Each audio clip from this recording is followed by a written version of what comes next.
Chers amis et auditeurs, bonjour. Aujourd'hui, la question de la pérennité des groupes pétroliers se pose. Depuis le fiasco de l'entrée en bourse d'Aramco, la société pétrolière saoudienne, il est clair que les investisseurs ne misent plus sur la filière pétrole. Aujourd'hui, les grands groupes comme BP ou Total développent une stratégie plus verte que les verts pour amadouer les investisseurs engagés. Mais la finance internationale, qui est le plus important investisseur, raisonne à long terme et pour elle, le sort de la filière est scellé.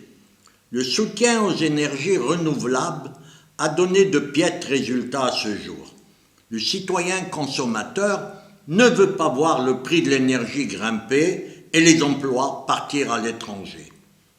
L'exploration, dont les budgets ont diminué au cours des 5 dernières années, n'intervient aujourd'hui que là où l'on peut produire du pétrole dont le coût ne dépasse pas les $20 le baril. Le secteur prévoit le plafonnement de la production à l'horizon 2030, notamment parce que l'Europe et la Chine auront basculé également vers le véhicule électrique.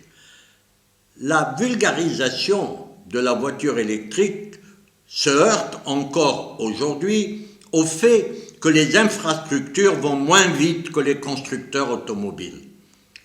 L'Union européenne, par ailleurs, veut développer la filière hydrogène. Si l'accord de Paris est une référence, ainsi que la perspective d'un monde limitant les effets du réchauffement climatique, cela va se traduire par des nouvelles opportunités économiques. Le marché qui va croître, ce n'est pas celui du pétrole, mais celui de l'électricité. D'où la volonté des pétroliers de s'adapter à l'évolution des marchés. Aujourd'hui, le positionnement économique rejoint la question climatique.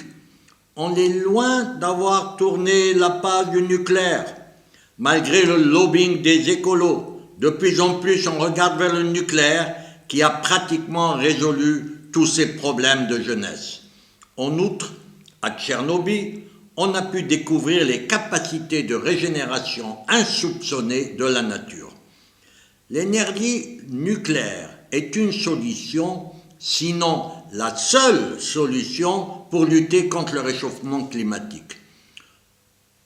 On a en 2020 suffisamment de recul pour considérer les filières d'électricité décarbonées. Les nouvelles versions sont des centrales basées sur la nouvelle technologie de la fusion et non pas de la fission. Disparaît ainsi le risque d'explosion et régler le problème des déchets qui deviennent réutilisables. Produire de l'électricité pour répondre aux besoins, ce ne sont pas les énergies renouvelables qui pourront le faire, vu les volumes en question.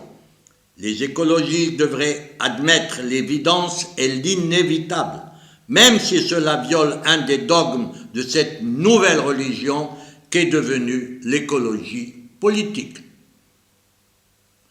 À demain, si vous le voulez bien.